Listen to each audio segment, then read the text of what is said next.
তোমার বাবারে কই আমার ভোটটা দিতে যাও। তুমিও বললো, তুমিও তোমার পরিবারে বললো। अच्छा।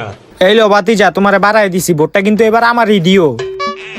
আরে কাকা আপনি এইলন কাকা, আপনারে বাড়াই দিছি কাকা, ভোটটা কিন্তু এবার আমারই দিয়েন। ঠিক আছে। ঠিক আছে যান। কাকাই দিহি টেকাদা ভোট কিনতাছে, আমিও যাই কাকার কাছে গিয়া টেকা চাই। কাকা আপনি কি ভোট কিনতাছেন? হ ভাতিজা, ভোট তো কিনতাছি, যে অবস্থা ভোট কিনা ছাড়া উপায় নাই। তাইলে কাকা আমার ভোটটাও কিনেন। তোমার ভোট আমি কিনমু, কিন্তু বাবা তোমার তো দেখতে পোলাপাইন মনে হয়, তুমি কি ভোটার হইছো? কি কোন কাকা, আমি তো ভোটার হইছি, নালে কি আমি আপনার কাছে আইতাম? আর হুনেন কাকা, আমি আপনার এমডি ভোট দিতাম, আপনার থেকে আমি টাকা লইতাম না। আমার একটা রোগ আছে তো, এই কারণে ডাক্তার আমার কইছে দৈনিক পাতা খাইতে, আর এই পাতা আমার হিমালয়ের থেকে আনতে হয়, হের লিগে আপনার থেকে আমি ভোটের টাকা চাইছি। আরে ভাতিজা, তোমার কথা শুনে আমার অনেক খারাপ লাগতেছে, দাঁড়াও।